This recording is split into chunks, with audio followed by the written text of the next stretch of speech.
राधे राधे दोस्तों। आजकल जैसा कि आपको पता ही है कि कितने बच्चे गायब हो रहे हैं। तो ये आखिर बच्चे गायब क्यों हो रहे हैं, इस बात को जानने के लिए पहले आप इस पूरी वीडियो को देखिए। यार आज पूरी दुनिया में भूचाल आया हुआ है। आप कोई भी न्यूज़पेपर उठाकर देखो, टीवी चैनल खोलो, सोशल मीडिया खोलो, सिर्फ एक ही नाम, जेफरी एप्स्टीन। दूसरा नाम ही नहीं है। आज मैं सिर्फ आपसे सवाल पूछूंगा और मुझे आंसर नहीं चाहिए, वो आंसर आप अपने खुद को दो, आपको समझ में आ जाएगा। मैं आपसे हमेशा कहता हूं कि दुनिया में आपको अगर कोई भी चीज दिखाया जा रहा है, आपको सुनाया जा रहा है, एकदम से उसके ऊपर बिलीव मत करो यार। पहले उस चीज को समझो, उसके ऊपर रिसर्च करो, उसको एनालाइज करो, फिर खुद को आपको एक आंसर मिलेगा कि सत्य क्या है। यार जब 6 जुलाई 2019 को जेफरी एप्स्टीन को अरेस्ट कर दिया गया और 23 जुलाई को उसके ऊपर हमला हुआ और 6 अगस्त को तो उसकी मौत ही हो गई यार 2019 में। तो क्या जेफरी एप्स्टीन खुद ही मरा या उसकी हत्या कर दी? मैं कुछ एक फैक्ट बताता हूं आपको। जब जेफरी एप्स्टीन का पोस्टमार्टम किया गया ना यार, उसकी बॉडी में बहुत सारे चोट के निशान थे। और आपको पता है जब उसकी हत्या हुई, मैं उसको हत्या ही कहूंगा, ये मेरा व्यक्तिगत एनालाइज है, जब उसकी हत्या हुई तो उस सेल पर कोई भी सीसीटीवी कैमरे नहीं थे यार, उसके आसपास कोई भी सिक्योरिटी नहीं थी। सोचो वो आदमी जिसकी आज एक रिपोर्ट कहें या उसके बयान कहें जिससे पूरी दुनिया में भूचाल आ गया, कई देशों की तो सरकार गिरने की नौबत आ गई यार। आपको क्या लगता है कि उस आदमी की सिक्योरिटी कुछ भी नहीं होगी यार? जेफरी एप्स्टीन को मार दिया गया। क्यों मारा?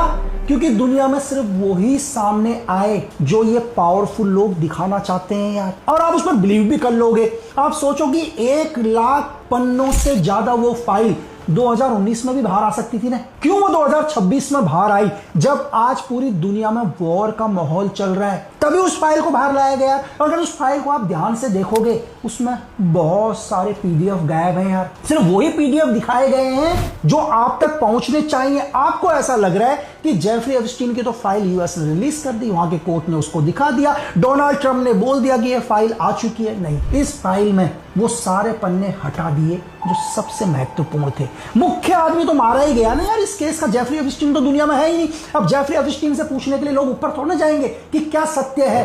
क्या आप में से कितने लोग हैं जिन्होंने इस लाखों पन्नों की फाइल पढ़ ली? नहीं, कुछ भी नहीं। सिर्फ आप वही देख रहे हैं जो आपको सोशल मीडिया में दिखाया जा रहा है। उससे आपके जहन में क्या फर्क पड़ेगा? आपसे मैं एक क्वेश्चन पूछता हूं, चलो आज कोई आदमी ये बोल दे कि जेफरी एप्स्टीन की फाइल में आपका भी नाम है, आप तो भूचाल आ जाएगा आपके नाम के ऊपर भी, आप भी वायरल होना शुरू हो जाओगे, सारी दुनिया आपके ऊपर भी बात। अब आप क्या बोलो दुनिया को कि ये सही है या गलत है? क्योंकि जेफरी एप्स्टीन तो दुनिया में है ही नहीं यार। आप सोचो कि जिस फाइलों से पन्ने हटा दिए गए, क्या उसमें फेक नाम ऐड नहीं हो सकते? मैं आपसे हमेशा क्या कहता हूं कि जेफरी एप्स्टीन तो एक मोहरा था यार। वो सिर्फ एक मोहरा था। एक मोहरे को पावरफुल बनाया दुनिया की सीक्रेट सर्विस MI6 और उसके पीछे कुछ और सीक्रेट एजेंसीज ने।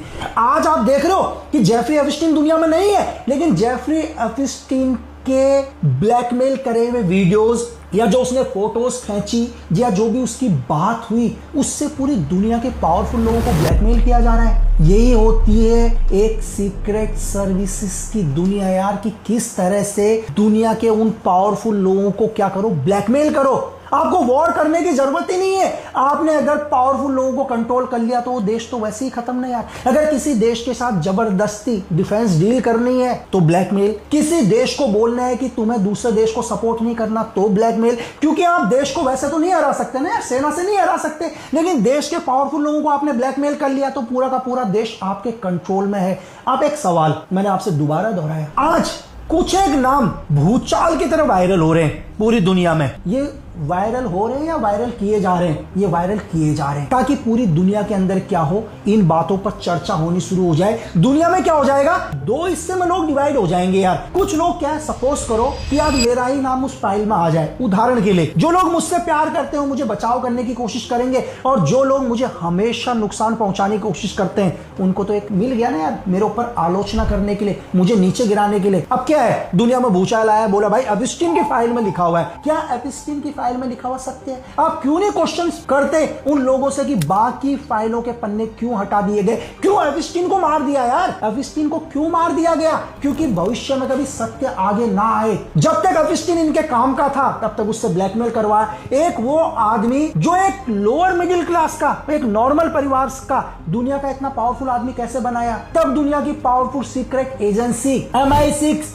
CIA मोसाद, इन सब की नजर क्यों नहीं पड़ी जेफरी एपिस्टीन के ऊपर? जब दुनिया के पावरफुल लोग उसके आइलैंड में जाया करते थे तब दुनिया की सीक्रेट सर्विस कहां थी? ये सवाल मेरा आपसे। तो दुनिया के अंदर क्या है कि ऐसा नहीं है कि जेफरी एपिस्टीन की इकलौता है, और भी आपको बहुत सारे नाम मिलेंगे यार। आज जेफरी एपिस्टीन का नाम आया है, हजारों जेफरी एपिस्टीन आज भी दुनिया के अंदर है। मैं आपसे पूछ रहा हूं यार, चलो जेफरी एपिस्टीन तो जेफरी एपिस्टीन, आज आपके शहर से हर रोज बच्चे गायब हो रहे हैं। ये कौन है? कौन है जो आज आपके शहरों से छोटे छोटे बच्चों को गायब किया जा रहा है? क्या होता है इन बच्चों के साथ? मैं तो कई टाइम से बोल रहा हूं यार, अगर आप मेरे पिछले 6 महीने का भी वीडियो देखोगे तो मैंने आपको बोला कि हिंदुस्तान से ही हर साल 66,000 से ज्यादा बच्चे गायब हो रही हैं, तब लोगों ने आवाज नहीं उठाई यार। आज जेफरी एपिस्टीन का नाम आया तो पूरी दुनिया में भूचाल आया हुआ है। मैं आपसे ये कहूं कि हर स्टेट में, हर जिले में, हर मोहल्ले में जेफरी एपिस्टीन मौजूद है यार। तब तक वो सामने नहीं आते, तब तक सोशल मीडिया में बाढ़ नहीं आ जाती, तब आप बात करते हो जेफरी एपिस्टीन की। मैं आपसे ही सवाल पूछ रहा हूं, ये आज दिल्ली का एक रिपोर्ट में पढ़ रहा हूं कि दिल्ली में पिछले महीने के अंदर 800 बच्चे गायब हुए, लेकिन जेफरी एपिस्टीन तो 2019 में मर गया। तो दूसरा जेफरी एपिस्टीन कौन है यार जिन्होंने इन बच्चों को गायब किया? कहां ये बच्चे? ये किस तरह के बच्चों को टारगेट करते हैं? आज मैं आपको बता रहा हूं ये किन्हें टारगेट करते हैं। ये करते हैं उन बच्चों को जिनकी कभी कोई रिपोर्ट नहीं होती यार। सपोज करो अनाथ बच्चे गायब भी हो गए, कौन रिपोर्ट करेगा? सोचो वो गरीब इंसान जिनके पास खाने के लिए रोटी नहीं है, आपको क्या लगता है कि पुलिस उनकी कंप्लेंट नोट करेगी यार? फाइलों में धूल आ गई भाई, फाइल पड़ी पड़ी है, कौन देखेगा उन बच्चों को? तो कहां जाते हैं ये बच्चे? इनके लिए आवाज उठाओ। आज आप बात कर रहे हो जेफरी एपिस्टीन, बिल क्लिंटन का नाम आ गया, जॉर्ज बुश का नाम आ गया, दुनिया के पावरफुल लोगों का नाम आ गया। क्यों? बाकी लाखों पन्नों की फाइल है, बाकी नाम किसके हैं वो? चलो ये तो तुमने 10 नाम बोल दिए, तो 20 नाम बोल दिए, और भी तो लोग होंगे उसमें। तो मैंने आपको क्या बोला कि हर मोहल्ले में एक जेफरी एपिस्टीन है यार। आज भी सिर्फ हिंदुस्तान से ही नहीं यार, दुनिया के हर मुल्क से बच्चों को गायब किया जाता है। कभी सोचो कि जब बच्चा गायब होता है तो ऐसा ही नहीं होता कि बच्चे को उठा लिया। कुछ तो लोग होंगे जो इन बच्चों के ऊपर रैकी करते हैं, लगातार इन बच्चों को देखते हैं, इन बच्चों को देखने के बाद ऑब्जर्व करते हैं, ऑब्जर्व करने के बाद उन्हें पता होता है कि इन्हें उठाकर इस देश से बाहर कैसे लेके जाना है। अगर बाहर इलीगल तरीके से लेके जा रहे हैं तो कोई ना कोई तो लोग हैं जो इन्हें इलीगल तरीके से बॉर्डर क्रॉस करा रहे हैं, या कोई लोग तो होंगे जो इनका फेक पासपोर्ट बना रहे हैं। कौन है वो लोग जो इनका फेक पासपोर्ट बना रहे हैं? वो भी हमारे सिस्टम का कोई ना कोई तो हिस्सा है ना यार, जो इन बच्चों का फेक पासपोर्ट बना के इन्हें विदेश भेज रहे हैं। कोई ना कोई तो पुलिस वाले हैं जिनको पता होता है कि बच्चे गायब हैं, फिर भी एक्शन नहीं ले रहे। कोई ना कोई तो वकील है ना यार जो इनकी पैरवी करने के लिए आगे खड़े हो जाते हैं, ऐसे करप्ट लोगों की। क्या आपको क्या लगता है जो रोड से एक बच्चे को उठाता है कुछ महज पैसों के लिए, कल जब उसे ज्यादा पैसे मिलेंगे, इस बात की क्या गारंटी है कल वो आपके बच्चे को टारगेट नहीं करेगा यार? आप कब बात करोगे? जब ये लोग आपके घर के दहलीज तक आएंगे तब आप आवाज उठाओगे यार। मैं आपको एक छोटा सा पैटर्न बताने की कोशिश करता हूं। पैटर्न क्या है यार? प्लीज जो भी अच्छे लोग हैं वो अपने ऊपर ना लें, क्योंकि अगर सभी अच्छे लोग होते ना यार तो हजारों बच्चे गायब नहीं होते। तो प्लीज अच्छे लोग अपने ऊपर ना लें। मैं समझाने की कोशिश करता हूं। बहुत सारे लोग होते हैं, बहुत सारे जगह जगह पर एनजीओ खुले हुए, सारे एनजीओ मैं अभी भी कह रहा हूं अपने ऊपर मत लेना, क्योंकि मैं बहुत सारे एनजीओ जानता हूं जिनके अंदर क्या धंधा चलता है, मुझे सब पता है यार। और प्लीज तो क्या होता है, ये एनजीओ बहुत सारे लोग मिलके मासूम बच्चों को टारगेट करते हैं। जैसे कैसे? सपोज करो कोई अनाथ बच्चे हैं यार, क्या होता है स्लम में रहने वाले बच्चे डेली कचरा बेच के अपना भरपेट करते हैं, ठीक है, जिनके आगे पीछे कोई नहीं होता। सपोज करो गायब भी हो गए तो कौन उनकी रिपोर्ट लिख रहा है? कुछ क्या होता है आज के टाइम में, क्या होता है बहुत सारे ऐसे लोग हैं जिनकी शादी हुई है, कुछ महिलाएं उनकी शादी टूट जाती है, गरीब लोग हैं ना यार। तो एक औरत चाहती है अपने माँ बाप के ऊपर बोझ ना बनना, नौकरी ढूंढती है, तो ऐसे लोगों को लगता है कि एक महिला नौकरी ढूंढ रही है तो उस महिला को ही नौकरी भी देते हैं। पहले तो क्या करेंगे, 10-15 हजार की सैलरी देंगे, महिला का विश्वास जीत लेंगे ये लोग। फिर क्या बोलेंगे कि मैम यहाँ तो सैलरी बहुत कम है, हम आपको एक काम करते हैं बाहर भेजते हैं, वहाँ सैलरी अच्छी है। यार महिला को भी लगता है यार एक तो मेरी मतलब घर वालों ने कर्जा लेके कैसे भी मेरी शादी कराई, आज तक बेचारे दहेज का कर्जा भी नहीं चुका पा रहे हैं। उस महिला को लगता है मैं कुछ तो अपने घर वालों का, अपने माँ बाप का बोझ कम कर दूंगी। इन लोगों के झांसे में आ जाते हैं और ये लोग क्या करते हैं, इनके चक्कर में बाहर चली जाती है, कभी वापस लौट कर नहीं आती है। अगर इसमें कभी पुलिस कंप्लेन भी कर दे, दबाव में आकर गरीब आदमियों की दबाव में आकर कंप्लेन होती है, 2-4 लोग अरेस्ट होते हैं, तो पहले से करप्ट वकील, तो मैं क्या बोलूंगा आप समझ लो एजेंट, दलाल पहले से रेडी होते हैं इन लोगों को बाहर निकालने के लिए। क्यों? क्योंकि ये पैसा सब जगह बट रहा है यार। ऐसा नहीं है कि पैसा हमेशा एक ही जगह जा रहा है। अगर सपोज करो कि वो बच्चे, वो महिलाएं किसी भी काम के लिए अगर बाहर लेकर गए, किसी भी काम के नहीं हुए ना यार, तो बॉडी के पार्ट्स निकाल के बेच दिए जाते हैं। आज भी दुनिया के अंदर 1-1 करोड़ 2-2 करोड़ के बच्चों के पार्ट्स बिकते हैं यार। आप सोचते हो कभी क्यों? क्योंकि हमें पता ही नहीं है, क्योंकि ये प्रॉब्लम तो हमारे दहलीज तक आई नहीं है ना यार, तो हम कैसे बात उठाएं? आप सिर्फ महसूस कर सकते हो। अगर सपोज करो कि आज आपको मैं ये बोलूं कि यार मुझे तकलीफ है, मेरा हाथ कट गया है और मुझे दर्द हो रहा है, तो आदमी बोलेगा हाँ दर्द हो रहा होगा,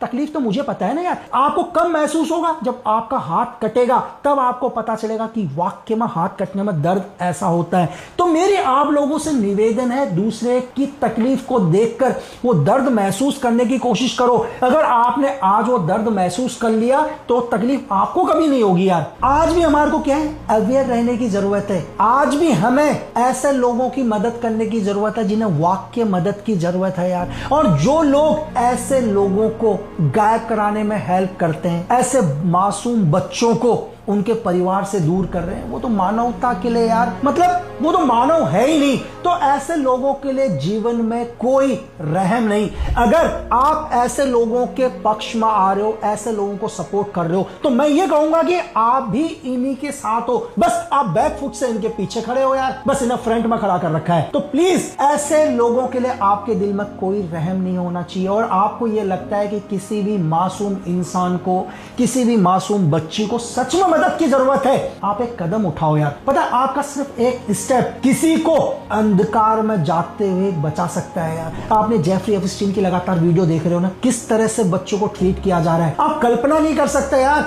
वो नर्क, मतलब बच्चा ये बोलता होगा कि मुझे मौत आ जाए, मौत से भी बुरी जगह है यार वो। लेकिन आपका एक स्टेप, आपकी एक हिम्मत एक बच्चे को, किसी मासूम इंसान को वैसे नर्क में जाने से रोक सकता है। तो ऐसा है, इसके लिए क्या होगा, इसके लिए हम सबको एक साथ आवाज उठानी पड़ेगी यार। आज भी हिंदुस्तान में हर आदमी चाहता है कि यार नहीं, लोग हमारे हक के लिए लड़े, लेकिन हर आदमी चाहता है कि मेरे घर में एक भगत सिंह पैदा ना हो। तो भाई आपके हक के लिए कौन लड़ेगा यार? मैं आपसे एक बात कहना चाहता हूं कि मैंने जीवन में उन लोगों की भी चिताएं शमशान में जलते हुए देखी हैं यार, जिन्होंने अन्याय के खिलाफ कभी आवाज नहीं उठाई। तो इसलिए अन्याय के खिलाफ आवाज उठाओ। और दुनिया की बड़ी बड़ी सीक्रेट सर्विसेज आज दुनिया में इस जेफरी एप्स्टीन के फाइल के माध्यम से क्या प्रोपेगेंडा फैलाने की कोशिश कर रहे हैं। प्लीज समझने की कोशिश करो इसको, मत आओ उनके प्रोपेगेंडा के अंदर। उन्होंने फाइल को रिलीज किया और धीरे धीरे फाइल भी हटा दी। क्यों? महज 5 दिन के लिए इस फाइल को रिलीज किया गया ताकि आपके अंदर आक्रोश हो। लेकिन आक्रोश किसके लिए? आक्रोश सिर्फ उनके लिए जिनके लिए आक्रोश ये पावरफुल लोग चाहते हैं यार। इन्होंने उन्हीं के नाम डाले। मेरी बात समझ में रहे हो? कितना सत्य है उन नामों में कोई नहीं पता, लेकिन आपके दिलों में तो नफरत आ गई यार। तो प्लीज खुद एनालाइज करो। और मैंने आपसे शुरू में ये बोला कि आज मुझे जवाब नहीं चाहिए, आप खुद को जवाब दो कि दुनिया में ऐसा क्यों हो रहा है, क्यों दुनिया के कुछ एक पावरफुल लोग अपने तरीके से पूरी दुनिया को कंट्रोल करना चाहते हैं। और मैं आपको ये बोलूं कि ये दुनिया को तभी कंट्रोल कर पाएंगे जब आपका माइंड, आपकी सोच इनके कंट्रोल में आ जाएगी। बस अपने माइंड और अपनी सोच को इनके कंट्रोल में मत जाने दो, तो ये दुनिया में रोल नहीं कर पाएंगे। लाइफ के अंदर सिर्फ वो करो जो सही है। मैं आपसे हमेशा कहता हूं दुनिया में कि हमेशा वही सत्य नहीं होता जो आपको दिखाया जा रहा है, वही सत्य नहीं है जो आपको सुनाया जा रहा है। और हमेशा देश हित में बात करो, देश के साथ खड़े रहो। अगर आप देश के साथ खड़े रहोगे तभी आपका देश पावरफुल बनेगा। मैं मानता हूं कि देश के अंदर कुछ एक लोग ऐसे हैं पावर में बैठे हुए जो करप्ट हैं, लेकिन इन कुछ करप्ट लोगों की वजह से यार मैं अपने देश से प्यार करना तो नहीं भूल जाऊंगा ना। सब तो करप्ट नहीं है ना। अगर सभी करप्ट होते तो आज हम गुलामियों में होते यार। इसमें भी वो लोग बहुत सारे क्वेश्चंस करेंगे कि यार गुलामी, सर आप किस गुलामी की बात कर रहे हो, हम तो गुलामी में ही है, हमारी तो आजादी छिन गई है। यार सच में आजादी छीनना किसको बोलते हैं? मैंने अपने जीवन के 4 साल 6x6 के अंधेरी कोठरी में गुजारे हैं, तो मुझे आजादी का मतलब पता है कि सच में आजादी क्या होती है। मैं सोशल मीडिया में मैसेज देख के या न्यूज में देख के या कुछ एक करप्ट लोगों की बातें सुन के मैं नहीं बोलता कि हम गुलाम हो चुके हैं, हमारे पास आजादी नहीं है। आज भी हम उस देश में हैं। हमारा हिंदुस्तान दुनिया में सबसे बड़ा लोकतंत्र, सबसे आजाद देश है यार। वो क्यों है? क्योंकि आज लक्की बीस जैसा एक आम इंसान, मैं अपने देश के किसी भी बड़े लीडर की बुराई करता हूं, मैं उसका पुतला फूंकता हूं, मैं उसको गालियां देता हूं, उसके बाद भी मैं अपने घर में सुकून से रह रहा हूं। ये मेरी सबसे बड़ी आजादी है यार। और मैं आपसे हमेशा कहता हूं कि देश प्रेम से बड़ा दुनिया में कोई धर्म नहीं। यहाँ पे सिर्फ एक ऐप स्टोर नहीं बल्कि हजारों भरे हुए हैं। इसलिए प्लीज अपने बच्चों का ध्यान रखिए, उन्हें कहीं भी अकेले मत जाने दीजिए, कहीं भी जाइए उनके साथ जाइए, प्लीज आपसे रिक्वेस्ट है।